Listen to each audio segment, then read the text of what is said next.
grabar nuestra sesión. A partir de este minuto empezamos a grabar este que es nuestro primer seminario virtual de la Asociación Mexicana de Investigadores de la Comunicación.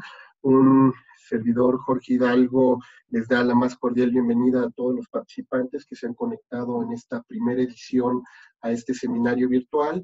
Nuevamente recordándoles las instrucciones para quienes se acaban de conectar, favor de apagar micrófonos y cámaras durante esta primera fase que estaremos nosotros transmitiendo el conversatorio con la doctora Delia Crovi, que el día de hoy nos acompaña como nuestra primer participante.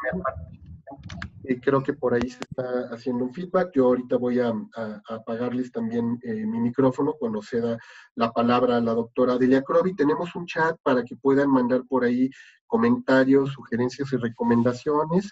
Y bueno, pues yo me voy a permitir presentar en este momento a nuestra invitada especial, la doctora Delia Crovi Drueta, que como saben ustedes, pues además de ser una gran experta en materia de comunicación latinoamericanista y sobre todo pues investigadora, fundadora de nuestra asociación, de nuestro miembro de nuestro comité científico, pues nos ha hecho el honor de ser también pues casi madrina de este proyecto que acabamos de iniciar dentro de la MIC, donde estaremos nosotros cada semana emitiendo un conversatorio con nuestros principales investigadores, socios, miembros del comité científico, coordinadores de grupos de investigación y también pues miembros de otras asociaciones hermanas.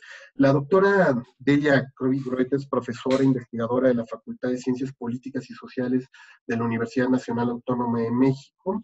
Es investigadora nacional nivel 3 del Sistema Nacional de Investigadores del Consejo Nacional de Ciencia y Tecnología, CONACYT, desde 1995 hasta el 2018, prácticamente a la fecha sigue siendo ella miembro del Sistema Nacional de Investigadores. Ella es licenciada en Ciencias de la Información, cursó 2 maestrías, comunicación y otra en comunicación y desarrollo.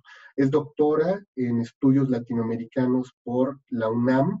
En sus investigaciones ha abordado básicamente 2 áreas, educomunicación y digitalización, así como las diversas articulaciones que se establecen entre las mismas.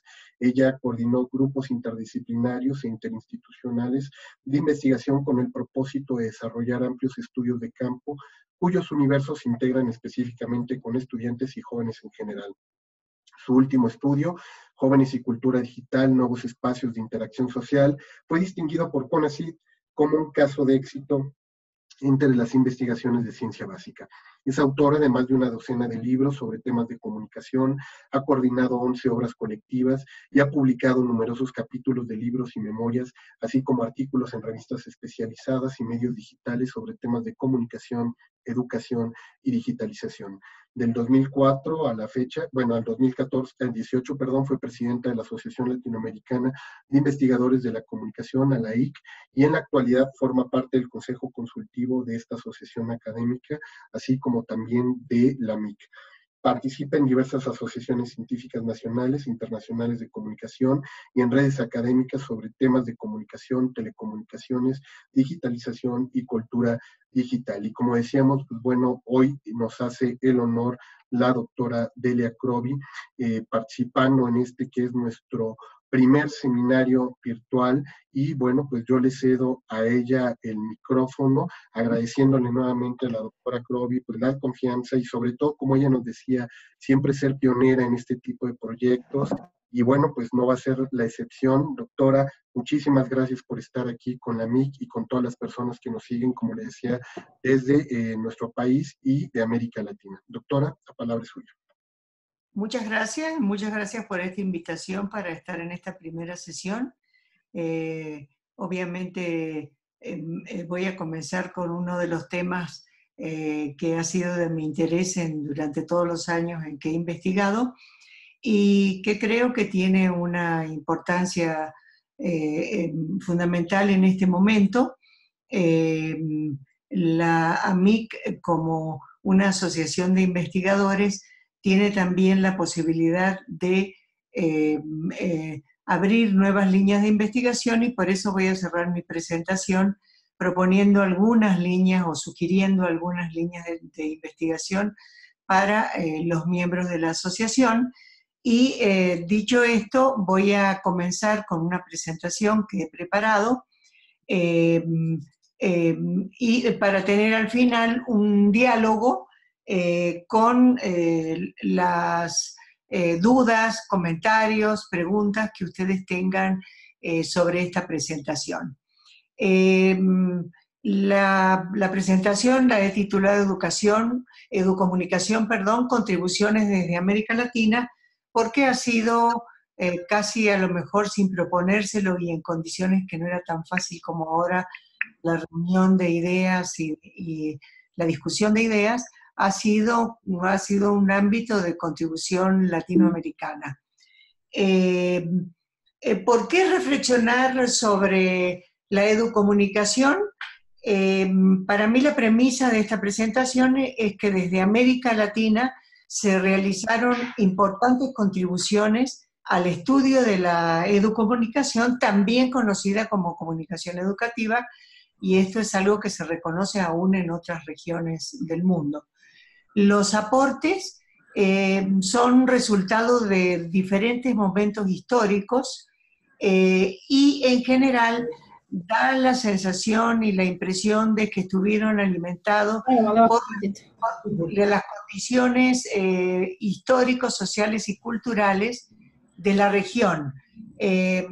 Una región que, como ustedes bien saben, ha tenido una enorme cantidad de situaciones de falta de democracia y donde las oportunidades de expresarse y de dialogar eran escasas, por lo tanto se dan estas contribuciones pensando en que la educación junto con la comunicación podían ser un factor de cambio.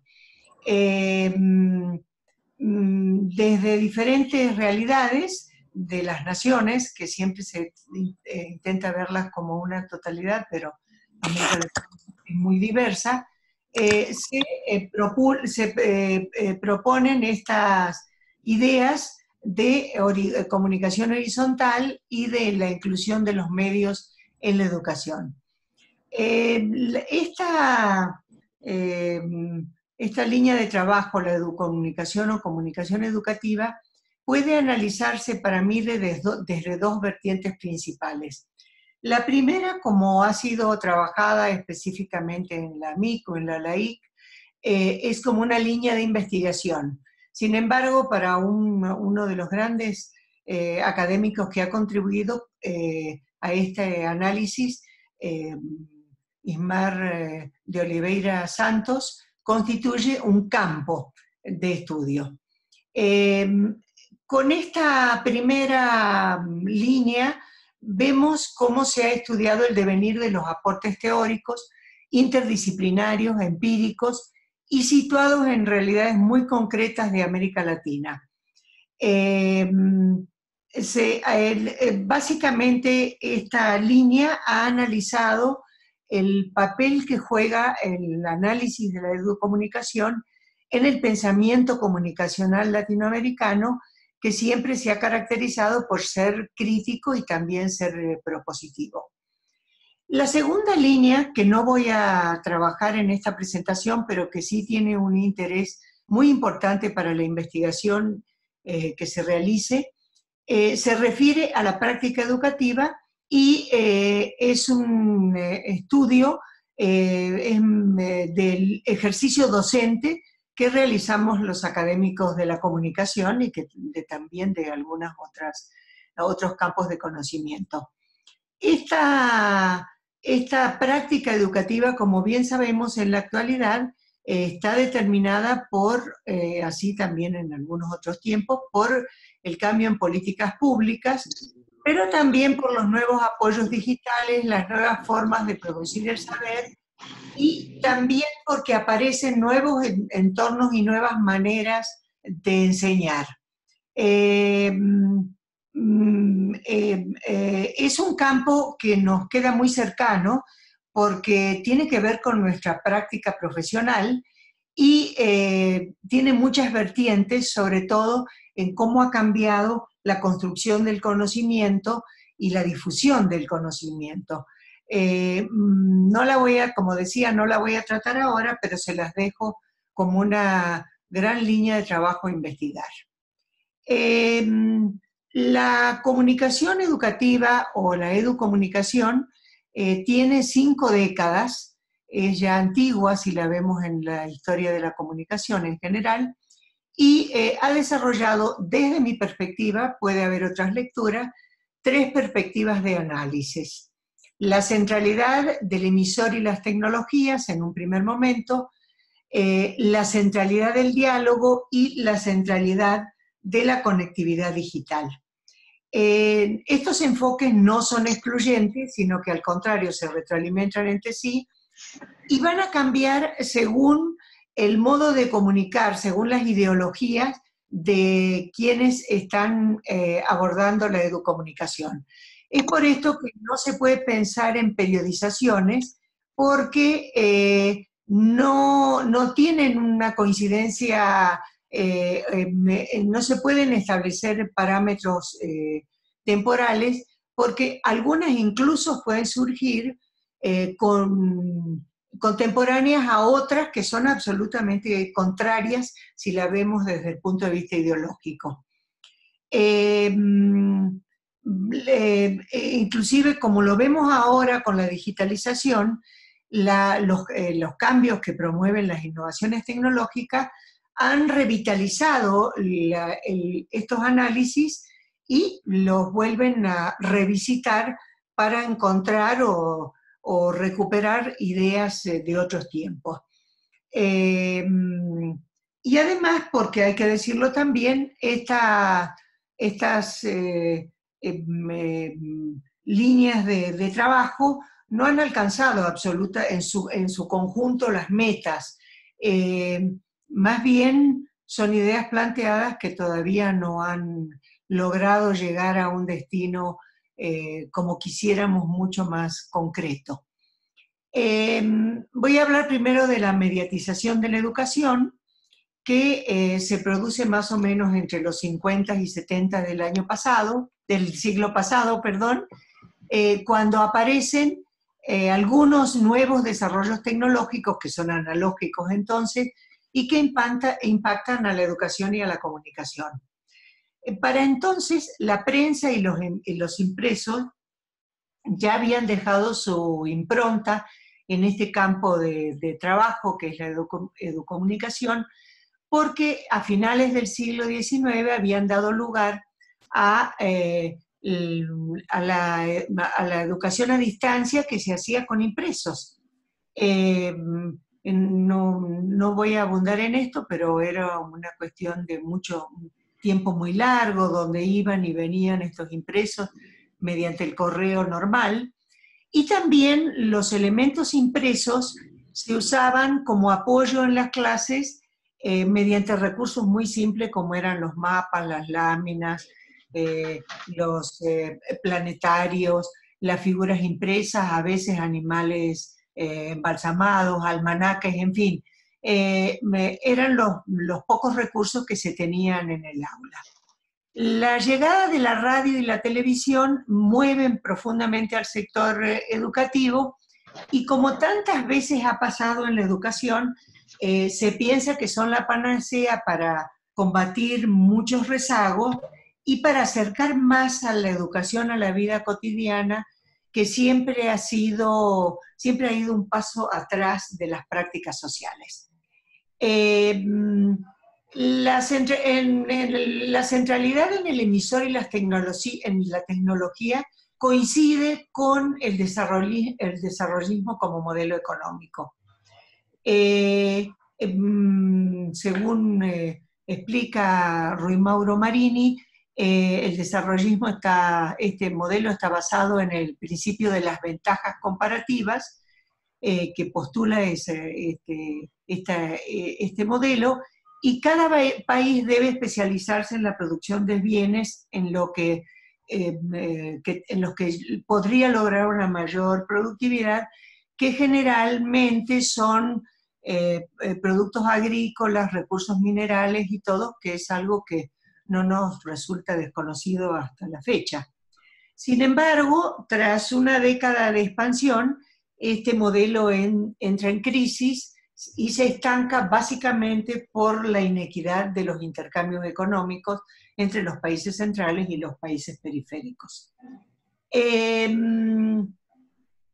Los modelos comunicativos que se desarrollan son, en este periodo de desarrollismo, son modelos asistencialistas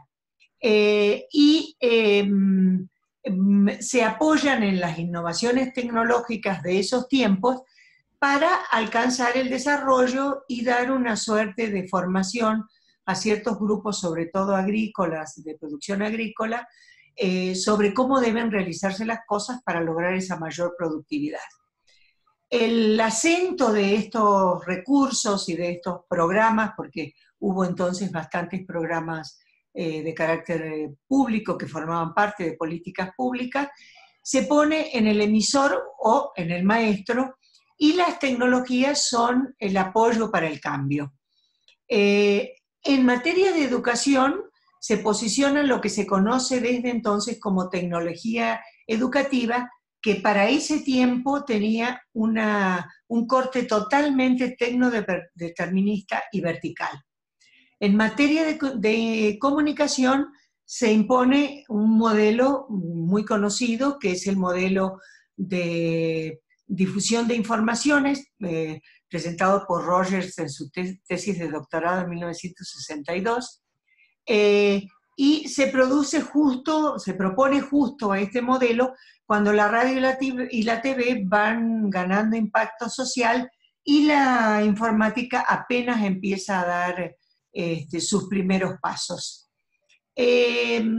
Los críticos que aparecen en América Latina a este modelo de difusión de innovaciones son algunos, voy a mencionar solo algunos, porque han sido muchos más de los que yo voy a mencionar ahora, pero destacan, por ejemplo, Mario Kaplún, uruguayo, que dice que un modelo instrumental como el de la tecnología educativa empobrece la experiencia educativa y da pocas posibilidades de desarrollar un pensamiento crítico.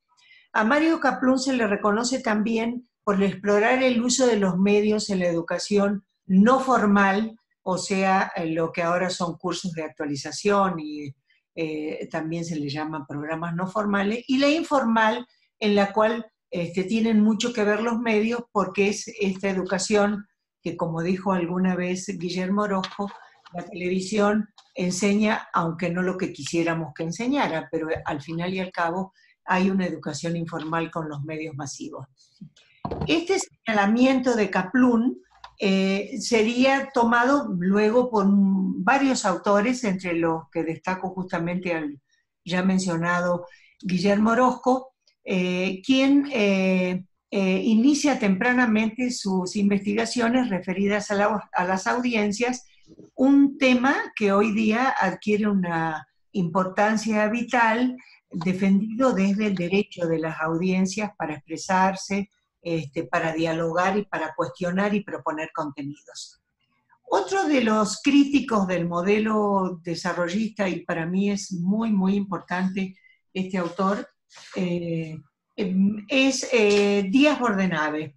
Díaz Bordenave, paraguayo, está formado en el área de desarrollo rural y de temas que no tienen que ver ni con la educación ni con la comunicación, pero al experimentar en su trabajo profesional el modelo instrumental difusionista, busca darle una diferencia con el modelo original, transformando, él dice, déjenme que lo encuentre, su propia práctica profesional, en el sentido de que él descubre de algún modo, les voy a leer una cita de él que me parece muy interesante, que que dice: tal vez el punto más alto de mi crecimiento haya sido descubrir el papel de la educación. En nuestro trabajo de información agrícola ignorábamos a la educación como factor de desarrollo. De hecho, en toda mi formación académica en comunicación, la educación era raramente mencionada. Cuando la División de Comunicación de Masas de la UNESCO me contactó para escribir un libro sobre comunicación y desarrollo rural, y pasé un mes en su sede central en París, juntando material, comprobé que en los proyectos de desarrollo era imposible separar comunicación de educación.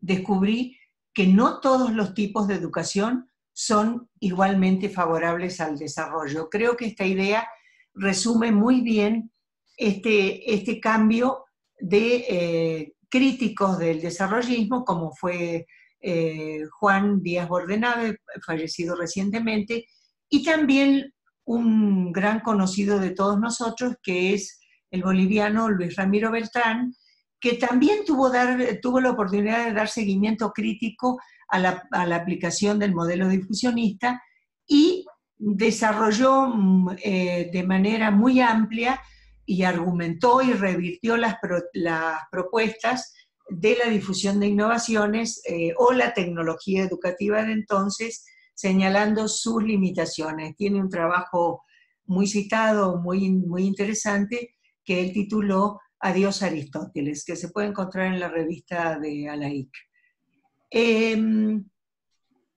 Las críticas al modelo difusionista siguen vigentes porque lograr cambios profundos solo mediante la información, que como un proceso de una sola vía y como si el receptor fuera solo un depositario, sigue vigente.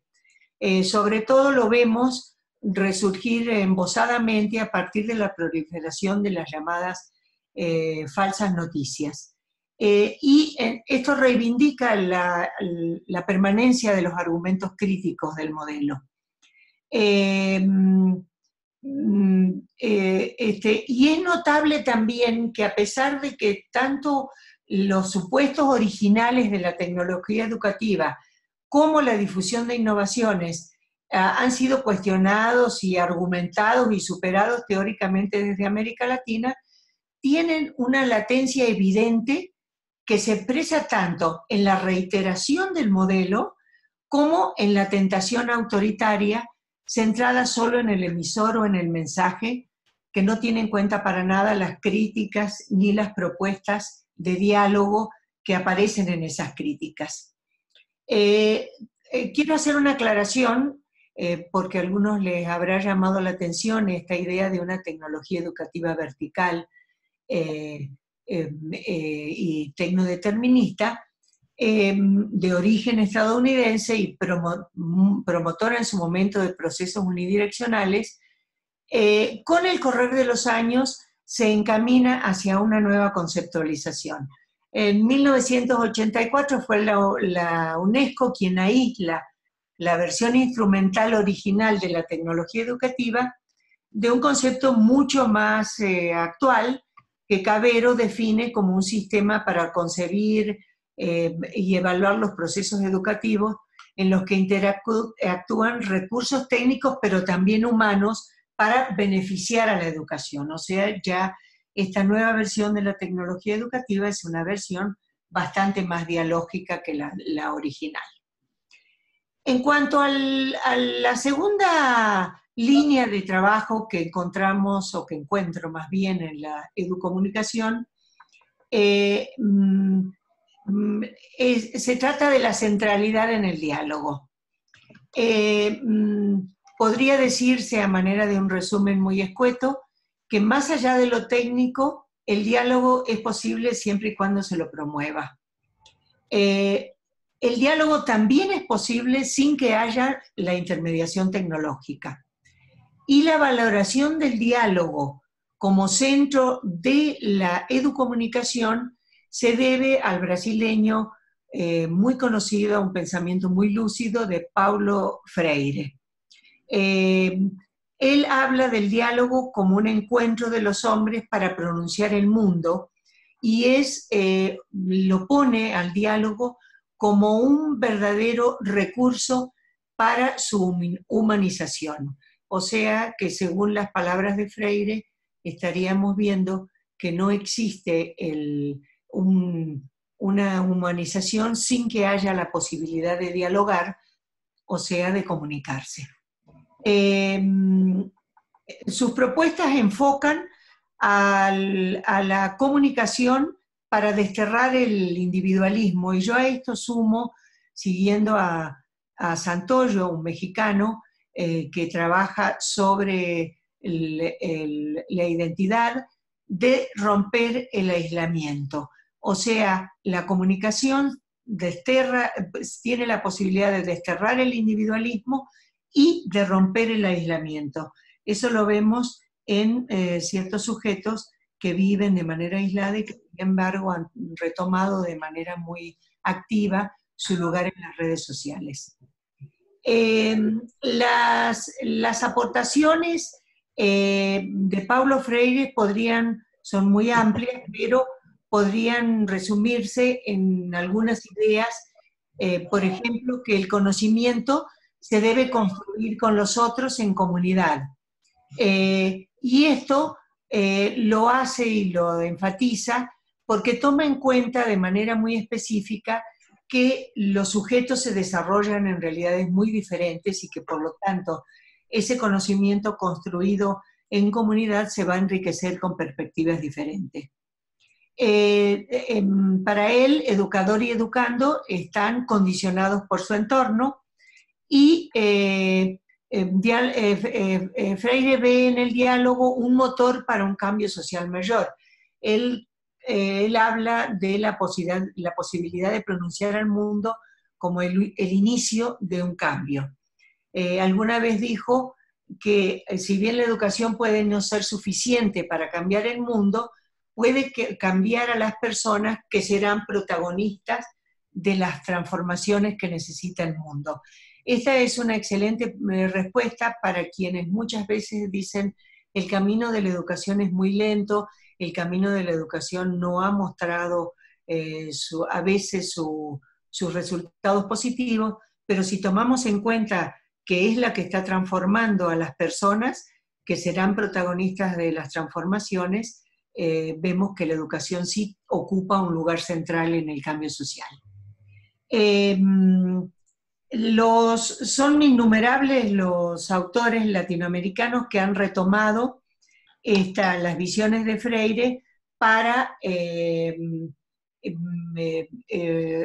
hacer sus trabajos y para referirse a lo que es la comunicación educativa. Gall, citado por Ismar Soares,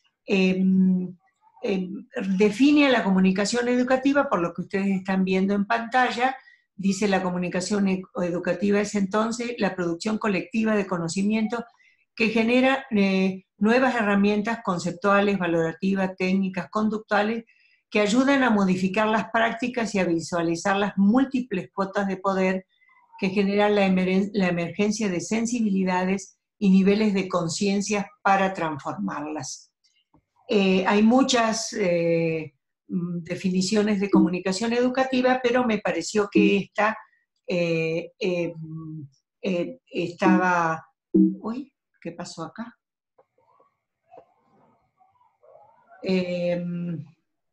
Les voy a mencionar algunos autores que ustedes pueden leer y que representan esta riqueza de América Latina en la búsqueda de una educomunicación dialógica.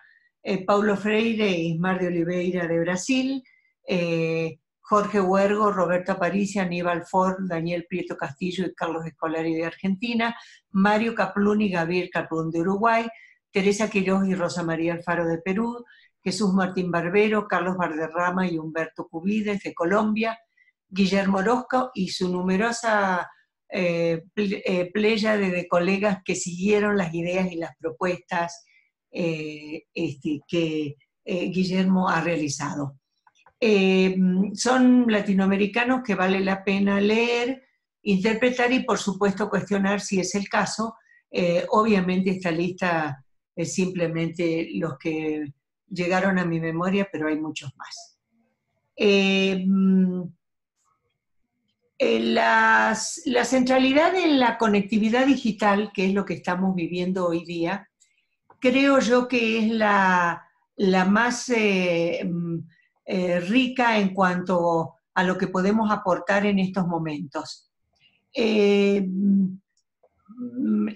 Hay tanto realidades como también hay utopías en esto de la digitalización, ya que no todo lo que se ofrece se aprovecha, no todo el camino teórico y empírico de la educomunicación está siendo retomado en experiencias de conectividad digital.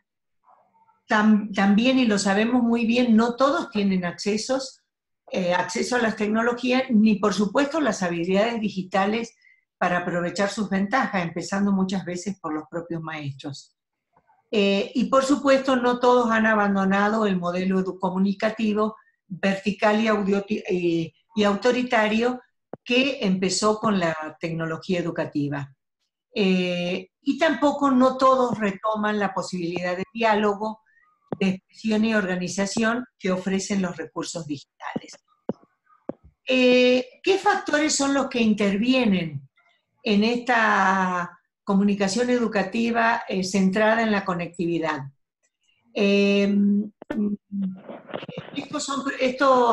Estos factores son resultados de trabajos de investigación anteriores, por lo tanto tienen su valor empírico. El entorno histórico, social y cultural del sujeto en el cual se está educando o es educador, su historia de vida, su capital cultural, las trayectorias educativas, la capacidad para expresarse. Hay muchos sujetos que no utilizan algunas redes sociales, por ejemplo, porque carecen de la capacidad para expresarse. Las habilidades tecnológicas, los niveles de interacción que maneja. Esto tienen que ver con esto que hablábamos antes de la capacidad de dialogar y también del aislamiento en el que vive un sujeto, que le permite o no interactuar más. El acceso a la tecnología y una cuestión importante,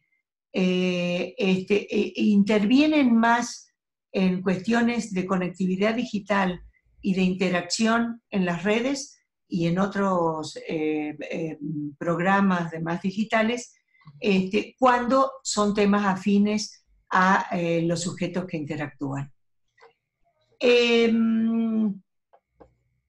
Hay aquí algo que no podemos dejar pasar, y es que en la conectividad digital tiene desde el inicio una tendencia a la privatización de sus beneficios.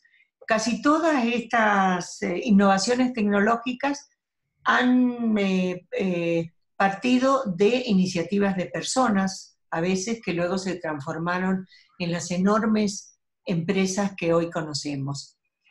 A pesar de impactar en las principales actividades cotidianas, su repercusión, por lo tanto, ha sido desigual porque depende de las condiciones y del ingreso de las personas para tener más o mayor y mejor acceso a las tecnologías.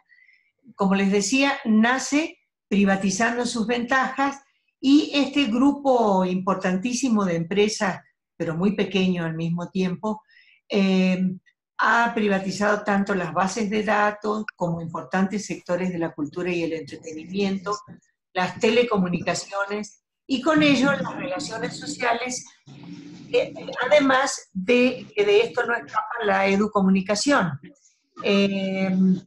Como sabemos también, han facilitado, han compartido datos personales y facilitado la dispersión de noticias falsas. No se trata, por supuesto, de una privatización directa, sino de recursos tecnológicos que alimentan esta privatización y la nutren. Está habiendo un ruido, una interferencia con mucho ruido por ahí.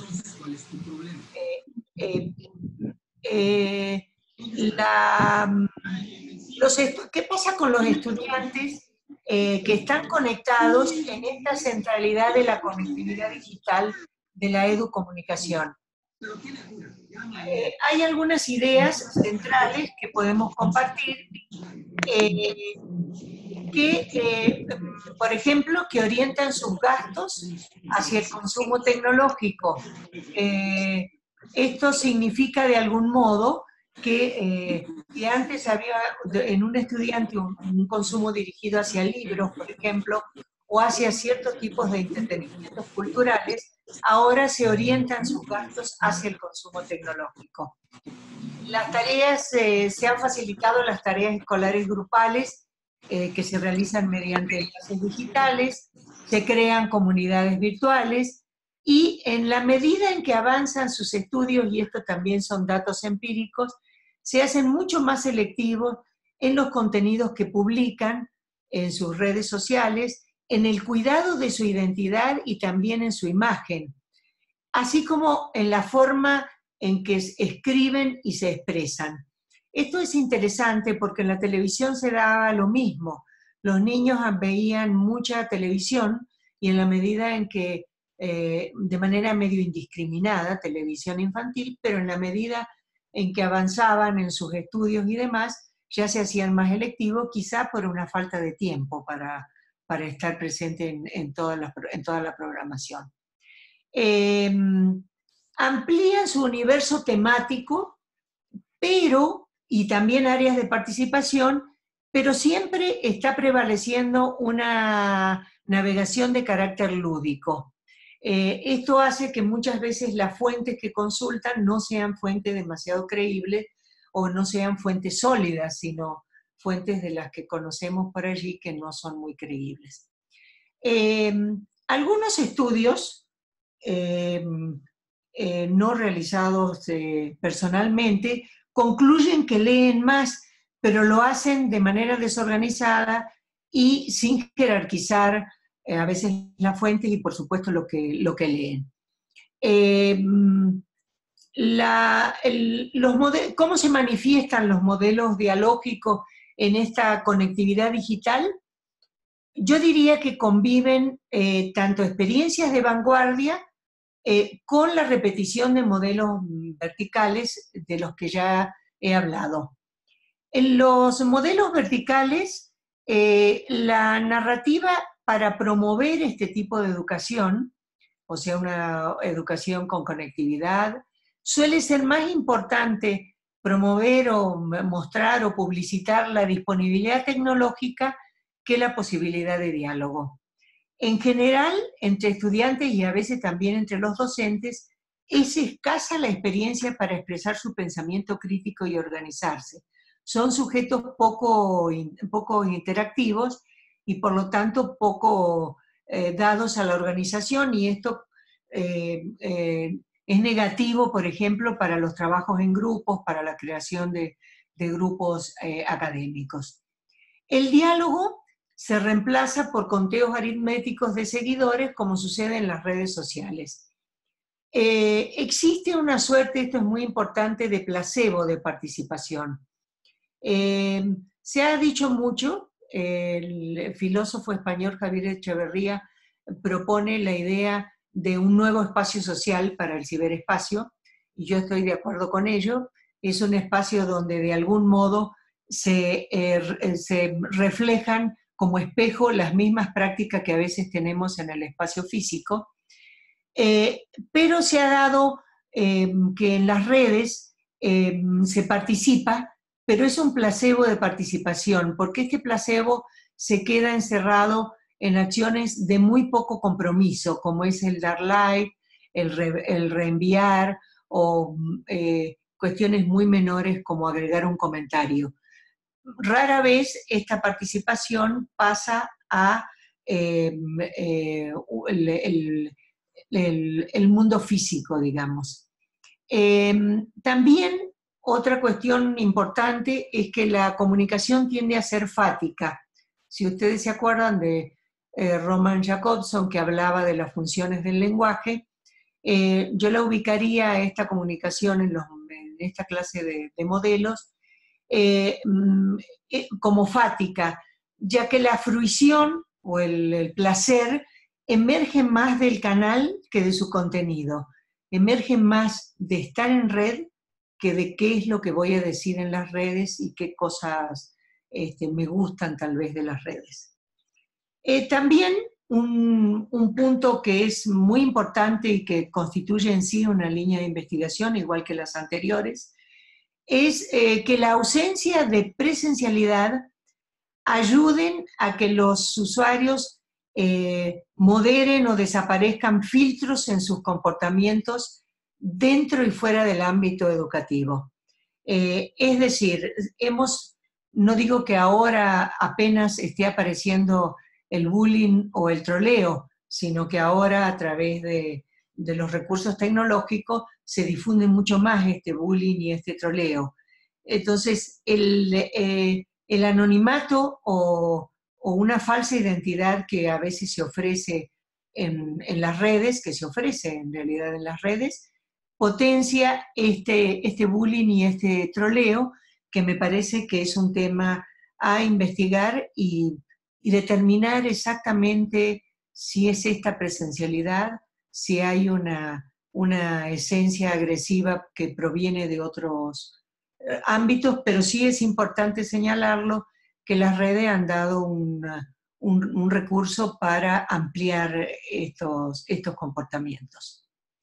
En los modelos de vanguardia, encuentro que para la investigación es necesario registrar los primeros y analizarlos después.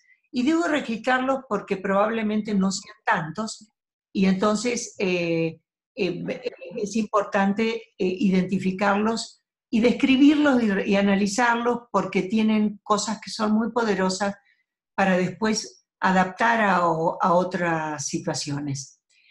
Son modelos que digitalizan la experiencia educativa acercándolas a las prácticas cotidianas de los estudiantes. Y esto hace que la forma de educar, esta educomunicación, permita que se acorten las distancias con la vida cotidiana. Consideran seriamente la capacitación docente. No digo que en los demás modelos no se haya hecho, pero no ha sido tan exitosa como se hubiera querido, a pesar de grandes inversiones desde los estados y las políticas públicas para la capacitación docente en el ámbito digital. Trabajan en espacios adecuados para la conectividad digital que se asimilan a la realidad cotidiana, o sea, se rompe esta estructura tradicional del aula que reproducía también una relación de poder entre el educador y los educandos. Buscan fomentar el trabajo colaborativo entre los estudiantes, al mismo tiempo en que promueven un autoaprendizaje que los lleva a los educandos a la consulta de fuentes que puede ser o no guiada por los maestros como orientadores del proceso educativo, para que se les pueda decir cuáles son las que tienen un respaldo científico y cuáles pueden ser fuentes sin valor científico. Y también fomentan los procesos a distancia, de educomunicación a distancia, donde se promueve el uso de estas tecnologías que nos han dado, que nos ofrecen muchos beneficios. ¿Cuáles serían, como cierre de esta presentación, los temas para la investigación? La digitalización en la educomunicación abre caminos que van hacia el pasado, que se ubican en el presente y también en el futuro de la investigación. A pesar de disponer ahora de nuevas herramientas tecnológicas, estamos repitiendo errores comunicativos que vienen del pasado, y por eso es importante y es indispensable conocer las aportaciones históricas. A mí me sorprende cómo en esta era digital estamos repitiendo algunos esquemas y comportamientos, sobre todo, que pertenecen a la época del auge de los medios masivos de comunicación. Nuestro campo de conocimiento está ante desafíos de orden teóricos, metodológicos y técnicos. Es como si tuviéramos que animarnos a reescribir muchas de las cosas y bueno, está ese pasado para alimentarlo. En cuanto al presente y el pasado, yo encuentro que es importante repensar las experiencias históricas y también las del presente para no cometer o volver a repetir los errores del pasado. Este camino, para la gente más joven que se está iniciando en la investigación de la educomunicación, es indispensable porque esto que yo presento es una síntesis muy apretada de lo que son las aportaciones teóricas que se han realizado sobre el tema, pero también para leer los aportes actuales, que son muchos y muy ricos. Asimismo, establecer un vínculo entre las teorizaciones del pasado y las que emergen del presente. Por ejemplo, en este caso está el tema de la comunicación alternativa, que antes no tenía cómo concretarse, a veces era más una aspiración y un planteamiento que una concreción, y que sin embargo ahora tenemos todas las herramientas que se reclamaban en aquellos tiempos para concretar la comunicación educativa. Proponer nuevos acercamientos metodológicos y difundirlos. Los académicos tenemos como costumbre no mostrar aquella parte que es la parte pues, de una lectura más pesada, que son los procesos metodológicos con sus pros y sus contras, los errores que cometimos, los beneficios que obtuvimos en ciertas investigaciones. Creo que eso es importante hacerlo conocer y difundirlo para enriquecer a otras investigaciones. Realizar estudios con metodologías mixtas. Durante mucho tiempo estuvimos encerrados y confrontados en dos universos. Por un lado, las metodologías cualitativas y por el otro lado, las cuantitativas. Creo que hay que establecer un diálogo entre estos dos parámetros para obtener resultados más efectivos. Y generar conceptualizaciones propias de este periodo. Yo encuentro que en ocasiones los estudios que se hacen son muy descriptivos y no hay como esa, no sé si será voluntad o tal vez valentía, para presentar ideas nuevas que puedan ser conceptualizaciones francamente innovadoras para este tiempo que estamos viviendo de conectividad digital. El futuro de la investigación educomunicativa yo lo veo a través de propuestas interdisciplinarias donde la comunicación se visibilice, tenga un papel destacado. Históricamente este vínculo entre comunicación y educación ha sido un vínculo donde la educación, por ser un campo de conocimiento muy, muy antiguo, ha llevado la batuta. Yo creo que debemos encontrar una posibilidad de establecer un diálogo entre iguales. Y no me refiero solo a la educación, me refiero a la antropología, a la sociología, a la psicología, que son campos afines al nuestro y que son necesarios para crear proyectos multidisciplinarios. Traer desde la historia los planteamientos teóricos que sustentan el diálogo como base de la educación y la comunicación, identificar habilidades específicas para desarrollar entre los docentes capacitándolos para una educomunicación digital y conectiva. Esto es bien importante porque se han hecho, como decía antes, inversiones muy grandes, pero sin identificar las necesidades específicas, muy masivas, y entonces el que entendió, el que tenía una base pudo haber entendido mejor lo que se les ofrece. El que tal vez no tenía una base original sobre lo que es la digitalización, se quedó sin aprovechar estas posibilidades. Entonces es necesario diagnosticar primero para saber exactamente qué es lo que hace falta mayormente en los procesos educomunicativos, sobre todo con los docentes. Y también explorar nuevas opciones espaciotemporales. El cambio en el uso del espacio-tiempo con la digitalización es para mí una de las vertientes más importantes que tiene este ciberespacio o esta nueva vida digital que tenemos. Entonces, es necesario que conozcamos tanto los maestros como los educandos cuáles son las opciones de esos espacios y tiempos para ofrecerles opciones que sean viables. En cuanto a los estudiantes, deben ser sujetos interactivos. Tendemos a pensar que todos lo son y que todos tienen el mismo desarrollo de conocimiento y de habilidades digitales, pero esto no es así. Hay incluso, y lo sabemos muy bien, amplios grupos de jóvenes que todavía no tienen acceso a las tecnologías digitales.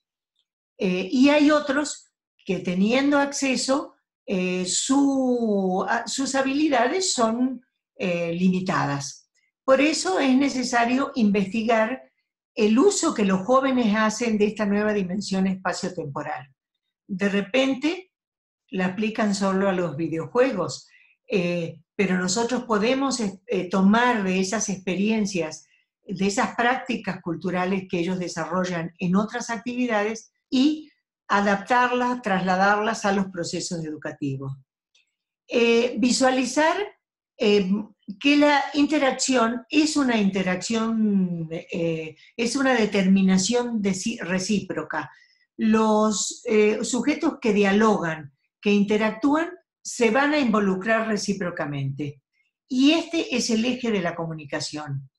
Con los recursos actuales, los jóvenes que tienen la posibilidad de estar conectados deben ser a fuerza sujetos interactivos, comunicativos y críticos, o sea, no interactivos solo para dar like o para estar con sus pares, que es lo que más hacen, sino interactivos en términos de poder desarrollar un pensamiento crítico y también cambios a nivel social.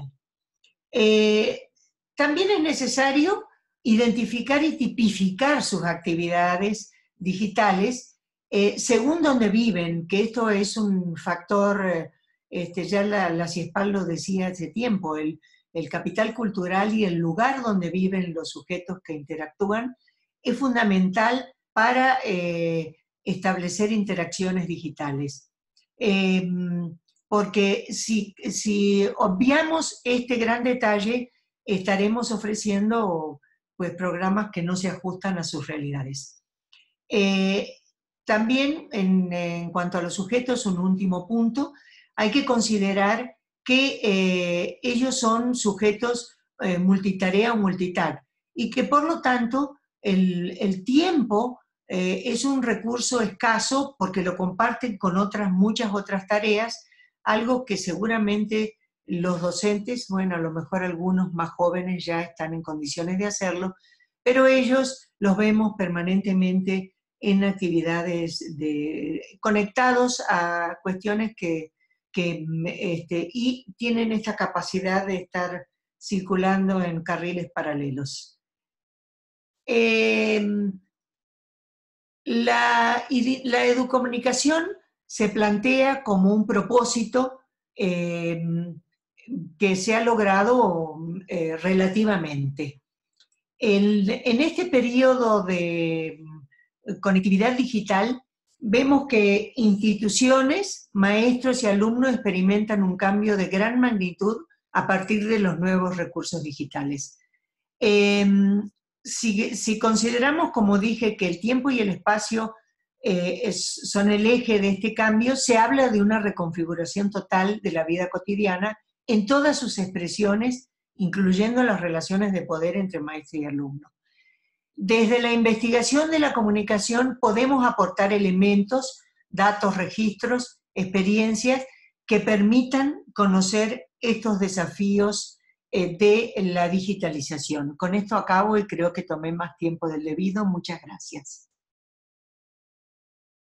Al contrario, doctora, agradecemos muchísimo su participación. En este momento vamos a abrir los micrófonos. Les pedimos a todos los participantes que si quieren conectar ya sus micrófonos y cámaras, no hay ningún problema para que podamos empezar este diálogo, esta conversación con la doctora Coria, a quien le agradecemos pues esta extraordinaria charla, este recorrido histórico que nos hizo y teórico, metodológico también sobre el tema de la comunicación, con estos 3 ejes reflexivos que nos dio efectivamente centrado en la, valga la redundancia, en el tema del diálogo, en el tema de la conectividad digital, pero también pues en la parte de la mediatización de los procesos educativos. Y sobre este tema, doctora, entre lo que van conectándose los micrófonos y las cámaras de nuestros participantes al seminario y en lo que nos expresan sus preguntas, yo quisiera externarle la mía, en particular sobre este eje que se ha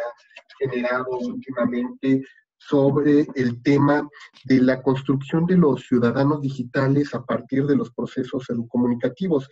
Hay una tendencia muy fuerte para hablar hoy sobre el tema de la inteligencia digital. Hay proyectos en Tailandia que están desarrollando formas de medir el coeficiente digital de las personas para ver qué tanto han desarrollado habilidades críticas, habilidades y alfabetizaciones instruccionales del uso de la tecnología, pero a partir de ello, ¿qué tanto pueden incidir en la transformación de los entornos? Entonces, yo soltaría mi pregunta sobre esta vertiente. ¿Qué opinión tendría sobre el uso de este tipo de metodologías, proyectos de investigación centrados ya en el uso de las herramientas digitales para incidir, por un lado, en la generación de una inteligencia digital que apele hacia la ciudadanía digital, y por el otro, si esto efectivamente podría derivar en generar sujetos críticos cuyo liderazgo sea también un liderazgo ético en esos entornos digitales? Bueno, mientras llega otra pregunta, yo tengo, y he tenido ocasión de escribir sobre esto, opiniones muy diferentes sobre lo que es la ciudadanía digital. Viviendo en países donde no se han garantizado otros derechos ciudadanos, parece que la ciudadanía digital nos queda un poco lejos. Entonces, me parece, haría como un deslinde de si realmente se trata o no de una ciudadanía digital. En todo caso, se podrá tratar de un desarrollo, de una medición de desarrollo de actividades digitales que podrán ser un punto de partida, y probablemente podrán hacer algunas mediciones sobre, me parece una exageración que hablar de una inteligencia digital, porque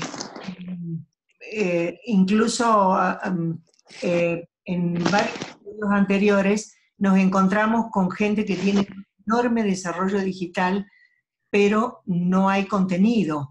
Entonces, si lo que están midiendo es las habilidades digitales, pues sí, puede servir para alimentar otras líneas de investigación y buscar otras líneas, porque definir a la ciudadanía digital y a la capacidad crítica a través de una medición, yo diría que no será nunca completo. Habrá que buscar también más las opiniones de quienes ejercen esa ciudadanía digital, cómo la sienten, cómo la viven, si existe en realidad una ciudadanía digital, ¿no? Perfecto. Y nuevamente reiteramos a quienes nos están siguiendo que si tienen alguna pregunta, por favor, nos lo hagan saber para irles cediendo la palabra. Y por aquí no sé si ya hay alguno de los participantes que quisiera hacerlo.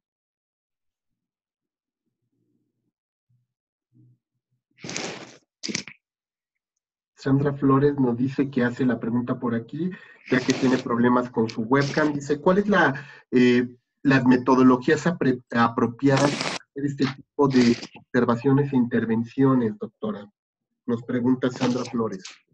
Bueno, yo mencionaba ya en mi presentación las metodologías mixtas, pero si se trata de una observación, me iría yo por los métodos de la antropología. La antropología es el campo de conocimiento que más ha trabajado las observaciones desde tiempos muy remotos. Entonces, hay sí que decir que la mayoría de las observaciones no resultan ser puras porque, como dice, hoy se me va ahora, Silverstone habla de la circularidad del investigador y cuando uno hace observación, de algún modo está allí presente, ¿no? Pero sí les recomendaría buscar fuentes de la antropología porque son los que más han trabajado la observación, participante, no participante. Y también puede leer a James Lull, que ha sido un representante muy activo de la observación. Ha observado mucho la cultura de China, sobre todo. Doctora, no sé si alguien más ahorita en lo que nos piden la palabra para hacer sus preguntas. Sobre esta parte que me llamó mucho la atención de su exposición en función de el tema de interacción de los usuarios, de la comunicación, donde efectivamente lo que estamos viendo es como un regreso a tratar de impulsar el diálogo, dado que quizás es como uno de nuestros, vamos a decirles, grandes vacíos que tenemos en el aula, en el uso de las tecnologías. Entonces, sobre ese tema, ¿cómo podemos impulsar y potenciar el diálogo en la interacción a través del uso de este tipo de herramientas? Bueno, yo pienso que a nivel educativo se podrían hacer prácticas dialógicas como se hacían en otros tiempos, otro tipo de prácticas. El problema de la interacción, según los estudios que yo he realizado, no me animo a hacer a dar un diagnóstico definitivo, pero sí lo que yo he investigado, ellos interactúan. Me estoy refiriendo más a los jóvenes, que son pues, los sujetos nodales dentro del proceso de la educomunicación y también en el uso de las redes sociales. Ellos interactúan, pero otra vez regreso a Orozco, interactúan, como decía Orozco, la televisión enseña, pero no lo que nos gusta o lo que esperáramos que enseñara. En este caso pasa un poco lo mismo, por eso yo hablaba de que estamos a veces regresando a ciertos comportamientos como eran los de la televisión, tal vez los de la radio, que fue un medio menos estudiado, incluso hasta el día de hoy, pero ellos dialogan básicamente con sus pares, lo cual evade tal vez alguna acción de evaluación o de observación de cómo escriben, cómo dicen, qué dicen, y de los padres, por supuesto, y también interactúan según los temas que a ellos les interesan. Entonces creo que estos resultados, que son resultados empíricos, no deben caer en saco roto para la educación, porque deben recuperar estas prácticas que realizan. Por ejemplo, yo hablaba del uso del tiempo sin frontera en los tiempo-espacio sin frontera en los videojuegos. Los videojugadores,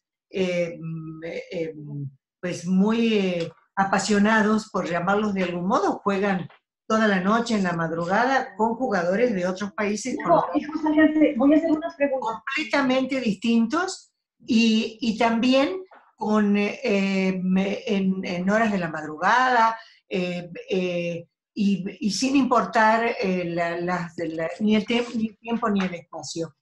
Entonces, este tipo de experiencias que sí se están llevando a cabo, que los jóvenes que son estudiantes llevan a cabo, es importante retomarlas para esta cuestión de propiciar un diálogo. Yo no encuentro cómo eh, otra manera de propiciar el diálogo y de establecer estos diálogos y de fomentarlos, más que realizando ejercicios, pero a partir de esa identificación de qué es lo que hacen ellos con su tiempo, qué es lo que hacen ellos con sus interacciones, con qué temas trabajan, con quiénes se vinculan. Generalmente son amigos, ¿no? Doctora, hay una pregunta de Sol a quien le cedo la palabra para que se la hagan. Muchas gracias. Buenas tardes, doctora. Mi pregunta es, ¿cómo trabajar la educomunicación con niños de contextos marginados? Bueno, mira, yo para ese tema te recomiendo total y absolutamente que leas a Ismar de Oliveira, porque Ismar trabaja con niños marginados en Brasil y es probablemente el seguidor más cercano a las propuestas de Paulo Freire, actualmente en actividad, digamos, ¿no? Eh, Ismar trabaja, yo no he trabajado nunca en esos contextos, pero él sí lo hace permanentemente. Tuvimos la ocasión de invitarlo en un seminario que hicimos en el grupo ya no me acuerdo cómo se llamaba, pero habíamos creado un grupo con algunos investigadores de la pedagógica de la UAM sobre comunicación educativa y lo invitamos a ISMAR. Tuvimos la ocasión de invitarlo y él nos platicaba de toda una metodología que tienen para trabajar con esos niños. Eh, y es un trabajo, él tiene incluso muy sistematizado lo que hace, porque tiene años haciéndolo. Entonces creo que será una bibliografía fundamental para ti trabajar, leer a Ismar de Oliveira Santos, porque sí trabaja exactamente ese tema. Perfecto, muchas gracias. ¿Por qué? Doctora, Fernando Steve Justice quiere hacerle una pregunta. ¿Cómo no? Con mucho gusto. Adelante, Fernando. Hola, ¿qué tal? Buenas tardes.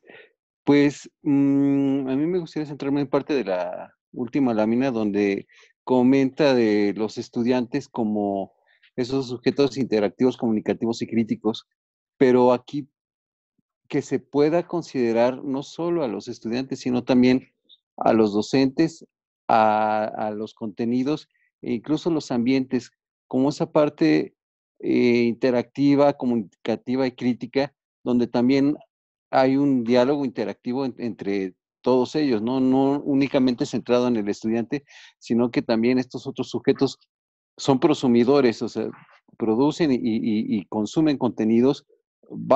Podemos hablar del mismo, un algoritmo que puede estar generando ciertos boots y ciertas ideas, propiciando un diálogo. En ese sentido es donde yo digo que también se podría considerar estos en un mismo nivel. A ver, no entendí muy bien la pregunta porque lo veo más como comentario. Yo hablé de los docentes separadamente por razones de exposición, pero obviamente que hay ahí un vínculo entre maestro-alumno que es muy fuerte. Y es un vínculo que últimamente ha cambiado sus polos de poder, porque muchos maestros saben menos que sus alumnos del manejo tecnológico, y eso los ha creado de mayores inseguridades todavía.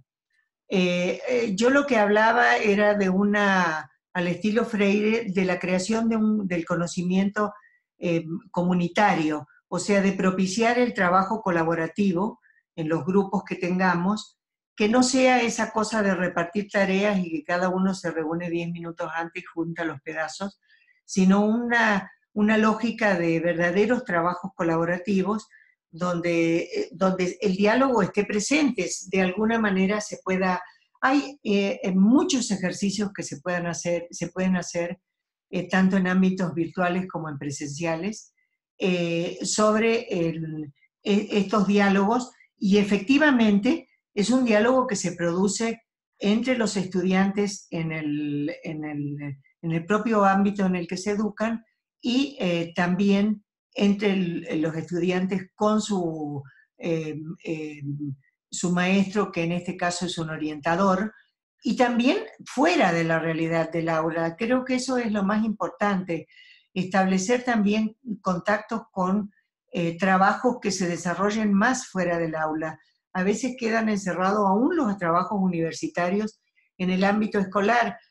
Muchas veces las tesis se hacen sobre la propia universidad, las investigaciones se hacen, claro, está más a la mano pero hay que propiciar de que este diálogo se abra hacia afuera. Y yo hablaba de pensamiento crítico porque, lo dije al principio, la comunicación educativa se inserta en el pensamiento crítico latinoamericano, que es algo que hemos ido perdiendo en los últimos tiempos, por razones que sería muy largo de explicar, pero que sí vienen al caso, como es que a veces el diálogo se castiga. Si el diálogo es un diálogo que es impugnador de lo que dice la autoridad, el maestro, el jefe, se castiga. Entonces, eso ha ido cercenando mucho la voluntad de diálogo.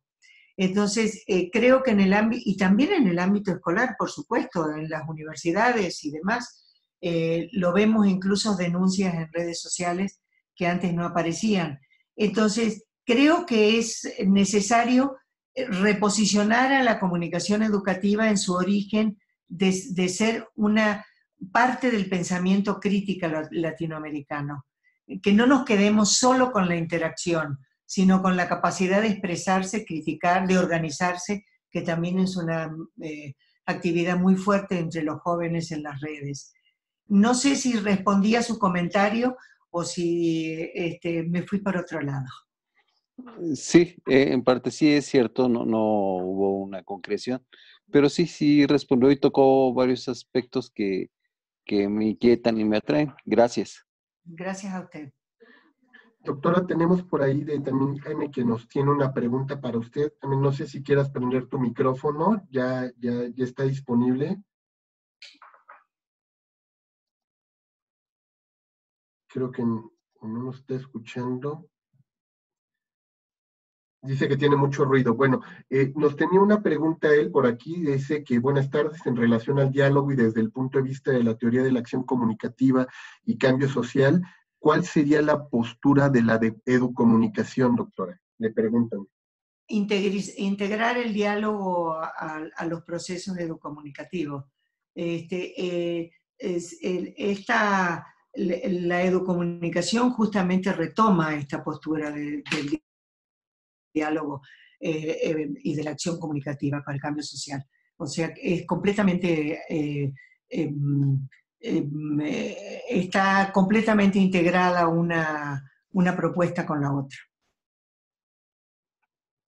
Gracias, doctora. Mariano Esparza tiene una pregunta para usted. Le cedo el micrófono.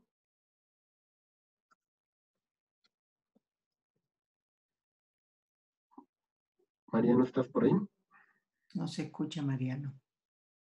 Prendo el micrófono. Ya estás, Mariano. Si quieres prender y activar tu cámara, ya también está disponible. ¿Qué tal? ¿Qué tal? ¿Qué tal? ¿Qué tal? Buenas tardes, maestra Crovi. Buenas tardes. Maestro Hidalgo, saludos a todos. Muchas gracias por compartir esta experiencia. La educomunicación mediada por tecnología y, bueno, las posibilidades de interacción que estas promueven, que estas producen, pues están necesariamente ligadas al dueño del hardware y al dueño del software.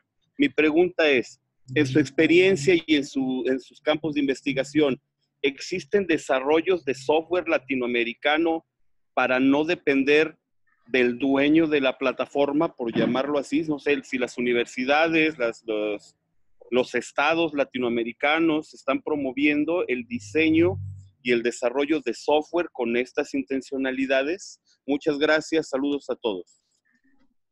Pues ha tocado, Mariano, un tema que corresponde a la economía política de la comunicación y en este caso de la educomunicación. Yo no conozco experiencias de ese tipo, sin embargo, en una conferencia que di hace no mucho tiempo en la UNAM, una persona del público me dijo que la UNAM había desarrollado algunos programas. No sé si, no los conozco, no sé si eso sea cierto. Sí hay como muchas apps, por ejemplo, aplicaciones. Tuve un alumno, un tesista, alumno de licenciatura que había ubicado una enorme cantidad de aplicaciones para el campo de la comunicación educativa, porque ese era su tema de estudio, pero sin embargo estas aplicaciones no se aplicaban. Entonces, sí hay desarrollo, pero parece que luego se quedan en un ambiente más medianamente doméstico, digamos, y no se inserta en otro tipo de producciones. El resultado de lo que usted pregunta es bastante aterrador porque se produce como una suerte de embudo en el cual los estudiantes transitan por el uso de determinado software y terminan su carrera a veces universitaria conociendo apenas ese software. Y es difícil luego sacarlos de ello porque, bueno, uno en el uso de la tecnología digital desarrolla prácticas y aprende un camino y lo reproduce. Entonces, no hay, que yo conozca, solo el software libre que todos conocemos, que en algún momento, hace muchos años, se intentó de implantar en el sector público, pero no se logró. Hasta donde sé, no sé si lo continúan haciendo, los franceses lo usan en el sector público, pero así desarrollos específicos no los conozco realmente. ¿Alguna otra pregunta que quieran hacerle a la doctora Kroby?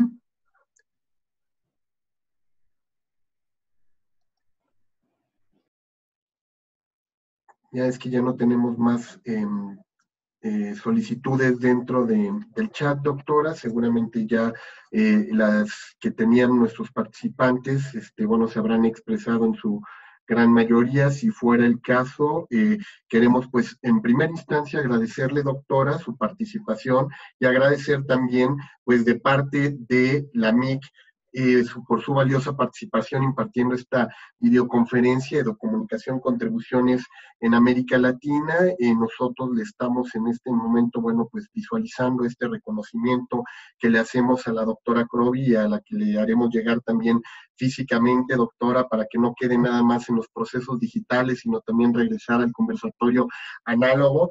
Y también, pues, de parte de todos los asistentes que se estuvieron comunicando a través de este conversatorio, pues queremos extenderles pues el agradecimiento que tienen muchos de ellos que nos lo han hecho llegar a través del chat, ¿no? Felicitándola, diciéndole que pues, ha sido una interesante y grandiosa conversación. Por aquí nos lo comenta tanto Pati Andrade, también por ahí Liana Cruz dice, como nota nada más de desarrollos propios, Alejandro Miranda de la FES Iztacala trabaja en algo que denomina SOC. Su trabajo puede localizarse en las memorias del COMIEN, ¿no? Por ahí también Mariano pues, nos agradece este espacio. Rayén Condesa agradece desde Chile la PUC, el área de comunicación y educación que estuvo presente a través de Rayén. Y bueno, pues le piden si hay alguna bibliografía básica suya, doctora, que puedan consultar, ya no de otros autores, sino de la doctora Delia Kroby. Wow, sí hay, pero podríamos hacer alguna otra intercambio virtual y se las paso con mucho gusto.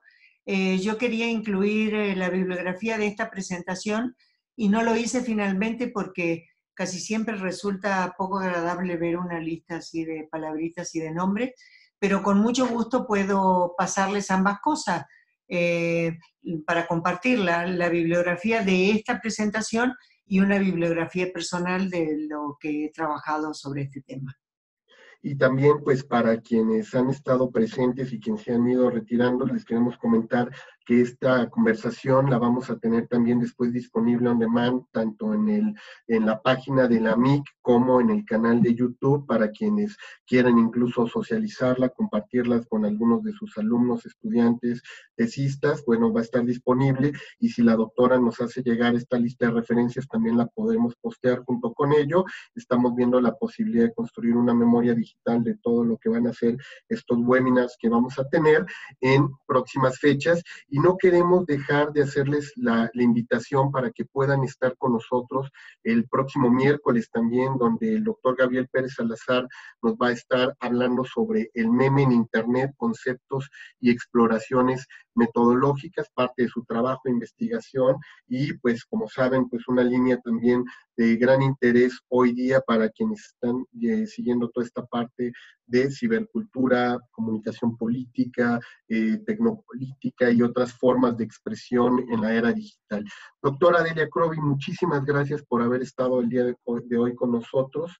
Queremos agradecerle su participación y bueno, pues extender nuevamente la gratitud de todos los que han estado el día de hoy participando en este foro virtual. Gracias a todos los que estuvieron escuchando esta larga charla, por supuesto a la MIC y a su presidente por iniciar una actividad que nos va a tener más cerca entre los congresos, y muchas gracias, como siempre, a las órdenes de la MIC y de los que quieran entablar algún diálogo conmigo.